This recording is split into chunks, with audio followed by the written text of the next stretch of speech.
The first time Ethan realized something was horribly wrong was when the CEO called an emergency meeting, and every screen in the office flickered with corrupted files that Ethan himself had secretly recovered just hours earlier.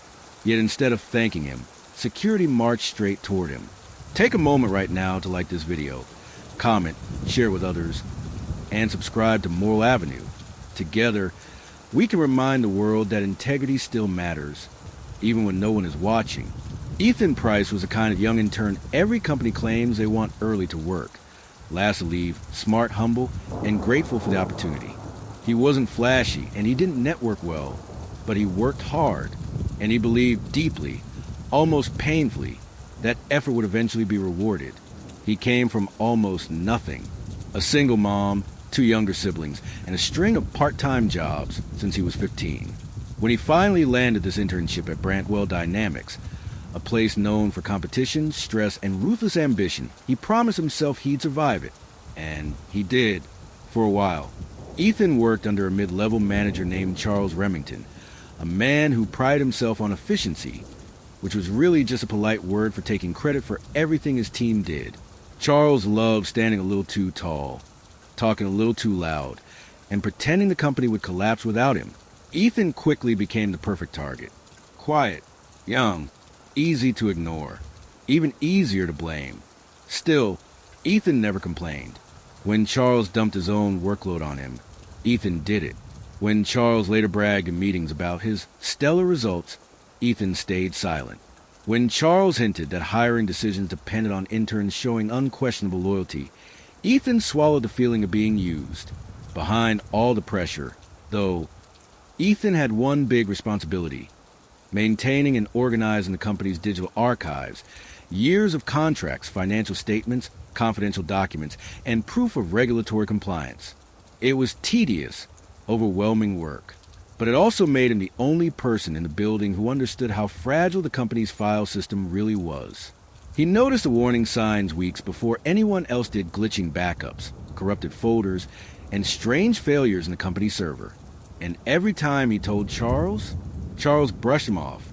Focus on your tasks, not imaginary issues. He'd snap once, not even looking up from his phone. So Ethan made his own backups.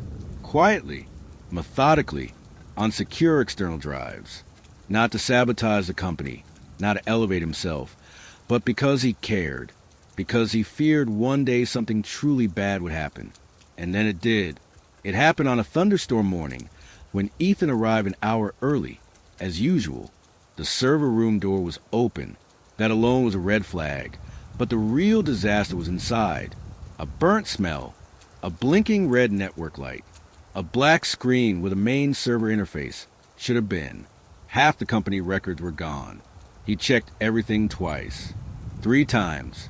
It was real. The system had crashed so hard that entire years of data had vanished. He rushed to Charles's office. But Charles only frowned at his coffee. Don't be dramatic.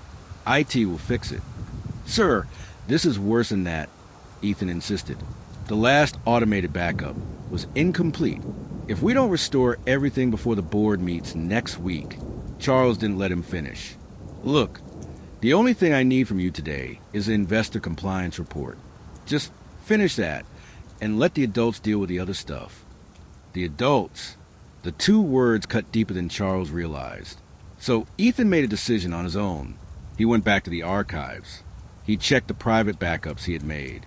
Every document, every contract, every regulatory file safe, untouched, recoverable. He exhaled in relief and then acted fast. He spent hours restoring everything he could. Infractions, tax forms, sensitive executive files, all reloaded. The company was minutes away from what could have been a catastrophic legal nightmare, and Ethan quietly saved them without expecting anyone to notice. By the time Charles finally realized the server had truly collapsed, the panic had already begun. Executives rushed down hallways. IT scrambled in circles. The compliance officer looked close to tears. And just when chaos peaked, the restored files appeared. Everything was suddenly back. People gasped. IT claimed credit. Charles claimed credit louder. And Ethan? He stood in the corner, exhausted, proud, invisible.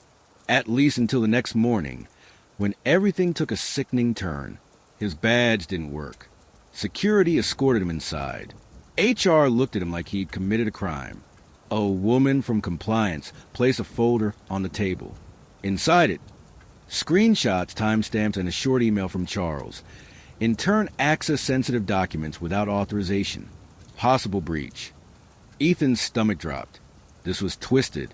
The very thing he saved the files were now being used against him. He tried to explain. He tried to show proof of the server failures. He tried to tell them he restored the missing data because no one else was listening. But HR didn't want explanations. They wanted someone to blame.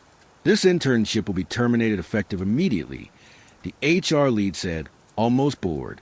Security will escort you out. Just like that. The boy who saved the company lost everything. Yet as he walked out with his cardboard box of belongings, something inside him didn't break, it hardened, because he realized something chilling. Someone wanted those files gone, and someone higher than Charles. And Ethan unintentionally ruined their plan. He wasn't fired because he accessed files. He was fired because he prevented a cover-up, and the people responsible didn't expect him to fight back.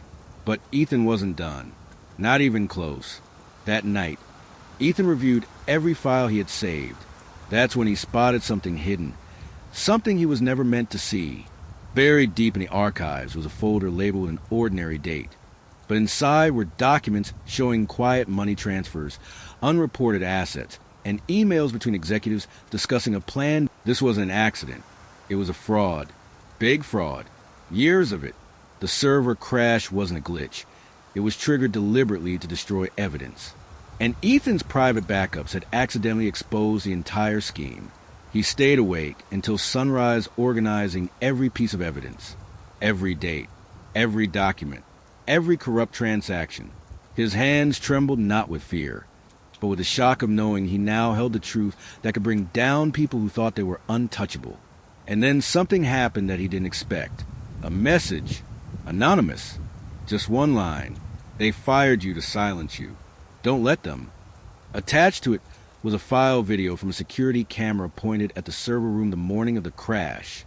The footage showed Charles entering with another executive. They unplugged servers, pulled drives, forced a manual failure. This was the proof Ethan needed. Karma wasn't coming. It was already here. The next morning, Charles walked into work ready to take credit for surviving the server outage and to brag to leadership about removing the troublesome intern. But as he stepped into the lobby, dozens of employees stood frozen around the big digital display wall, the one normally used for company announcements. Today, it showed something else. A list of confidential financial transfers, emails planning a data purge, and the video of Charles destroying the server. Panic rippled across the building. Executives shouted. Employees whispered.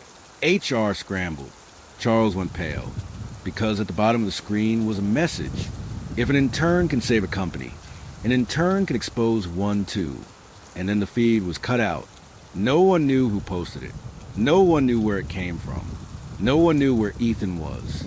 But they all knew one thing. Someone they underestimated just turned the company inside out. Security searched everywhere for Ethan, but he wasn't hiding. He was already on his way to meet with state investigators, carrying every file, every document, every video. And the moment he stepped out of the elevator and walked toward the officials, one agent turned and said, "We've been waiting for you." Ethan swallowed hard. And that's where part one ends. Because the truth he uncovered goes far deeper than anyone realizes. And in part two, Ethan learns that exposing corruption is only the beginning. Moral: doing the right thing may cost you everything until the truth finally speaks for you. If this story shook you, make sure to subscribe and click the bell to Moral Avenue, where we uncover the truth behind the choices that shape us. Please take a moment to like this video, share it with friends, subscribe to Moral Avenue, and leave a comment below. Your support helps us continue spreading stories that inspire and heal. Before we end, I have one special request. Comment below what you would have done if you were Ethan. Thank you for watching Moral Avenue.